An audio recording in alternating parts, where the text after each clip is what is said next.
Okay. Hindi po biro ang maiwanan.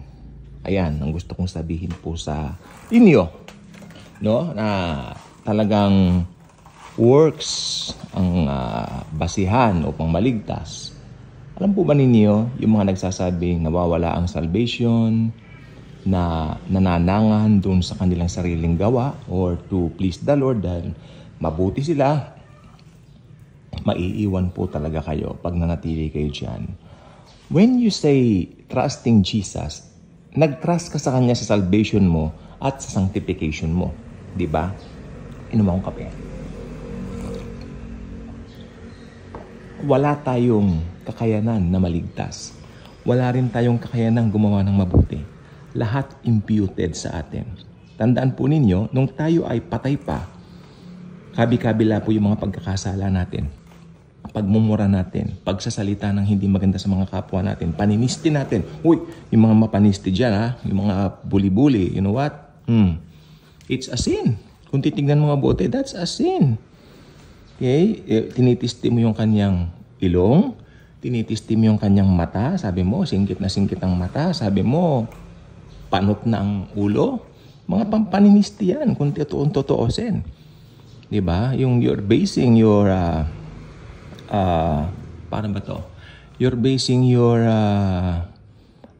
view on that person regarding doon sa kanyang panlabas na anyo, rather than tignan mo yung mabuti sa kanya. Kaya nga po si Jesus, wala siyang litratong iniwan eh. Hindi natin alam ang kanyang physical feature. Pero syempre meron, di ba? Sabi nung iba, siya raw ay pangit.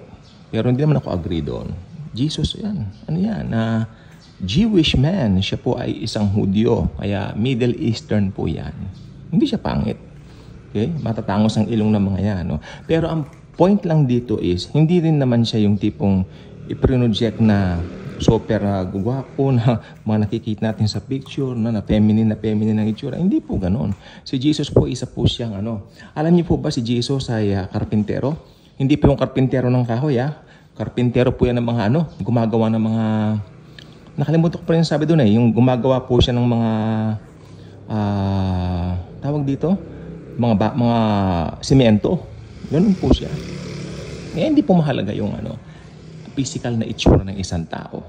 Kaya yan po, alam ninyo, yung mga paninisting ganyan, pambubuli din po yan.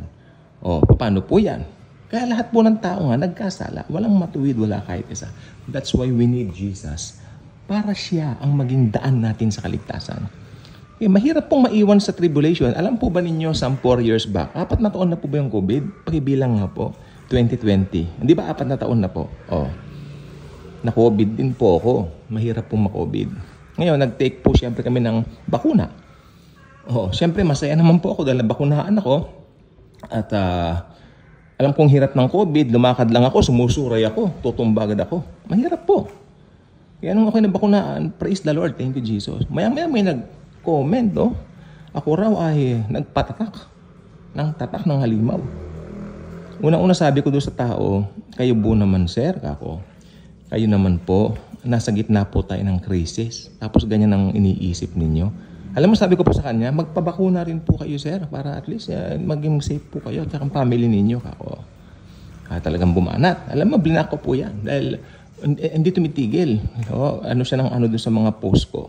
Banat ng banat. Ako raw ay papunta ng impyerno. Yung lahat na nagpabakuna raw. Moderna, ano pa yung isa? Johnson & Johnson, mga ganyan. Yun, Pfizer, yan daw, lahat ng yan, papunta ng impyerno yan. Binigyan niya yung mga pangalan ng mga companies. Alam niya, sabi niya, ito ay ganito, ito ay ganyan. Ang dami nilang sinasabi. Nakakaumay. Pero ko, Lord, nung araw na yon, thankful ako kasi nabakunaan kami. Matapos ang mahabang pila. Alam niyo po ba yun? Di ba pumila tayo sa mga malls? Ay, alam po ba ninyo yung mga ganyang kaisipan talagang nabulagan ng rehilyo ng mga ganyan?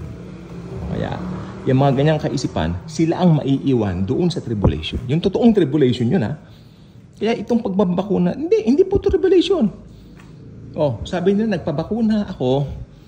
Tinanong ko siya, kung sinasabi ang tribulation ngayon, at sabi ninyo, tatak ng halimaw yan, kako. Nasaan po yung halimaw? Sino po yung Antikristo? Pangalanan nyo nga po, kako. Hindi naman siya makatugon. Dahil wala naman siyang mapapangalan eh. Di ba? Kaya anong nangyari, thankful ako na bakunahan tayo at ngayon tapos na po ang COVID. Pinapalabas nila yung panahon doon ng 2020, tribulation daw yun at great tribulation. At meron pang naniniwala ngayon daw na 20-something, 2030 yata ba? Alam po ba ninyo, I'm sick and tired of all of this, no? Ang totoo po niyan, biglaan po ang rapture. At itong gusto kong sabihin, pag naiwan na kayo ng rapture, that's it. Kayo ang pasok. Chance tribulation.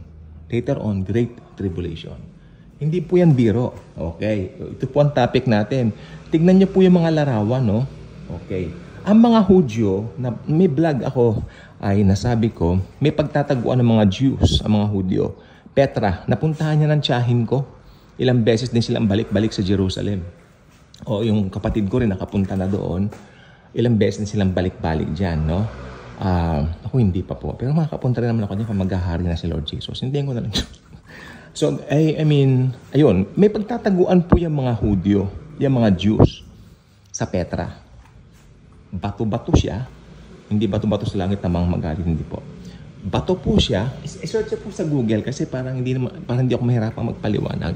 Bato siya na, na parang kuweba-kuweba. Pero maliit yung mga daan.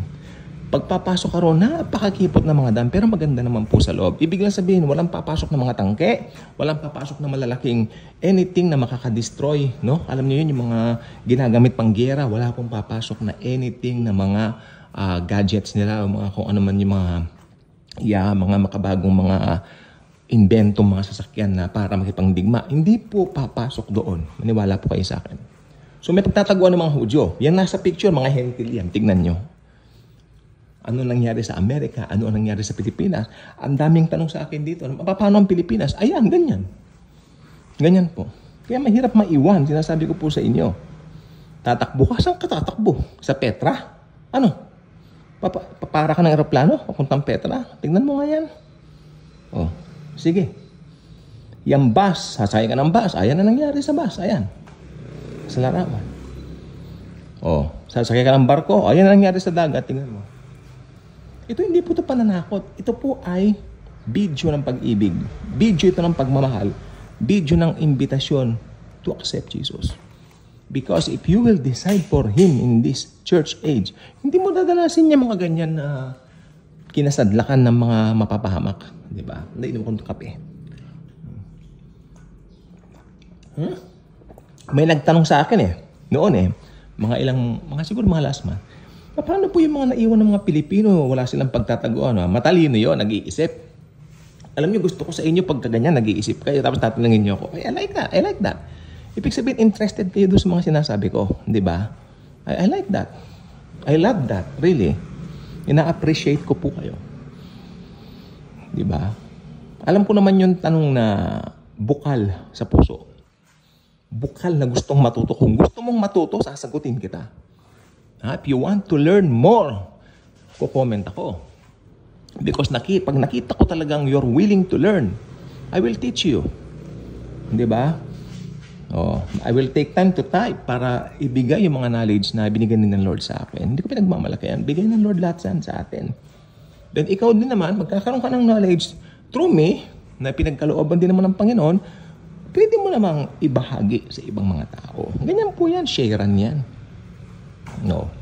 Yung doon sa nagtanong dati, nakalimutan ko na po yung name na nagtanong. I forgot the name of the one who asked me. Yan ang mangyayari. Yan ang mangyayari sa mga Gentile nations. Pag sinabing Gentile nations, hindi mga Hudyo, hindi mga Jews. Tayo. Pero tayo na-rapture na tayo, mga born again tayo. So, yung mga naiwan, ayan. Takbo kang Petra. Sa Petra, safe sila. Pero ito, mga Gentile, saan? Pupunta ka sa taas ng Estatwa ng Liberty, tutumba yun Oo. Ano yan? Nuclear war yan, mga kaibigan. Di ba? Ganyan po katindi. Actually, pati yung Antichrist na yan, nagtatago-tago rin. Pero since nandiyan naman ang kanyang totoong tatay, Satanas, pinoprotektahan sila para makapampinsala palalo sa mundo. Kalahin nyo, iniisip mo, di ba? Kung ganyan ang mga senaryo, nandiyan ang Antikristo, di pati ang Antikristo nagtatago din. Di ba? Pati ang Kristo na epekto din ng lindol. Pero pinoprotektahan ni Satanas. Kaya naman, nakakapaminsala pa rin.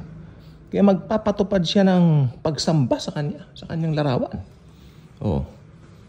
Yan po ang mangyayari. So, this is the best time for all of you na hindi pa nakakapag-desisyon kay Jesus to receive Him as your Lord and Savior.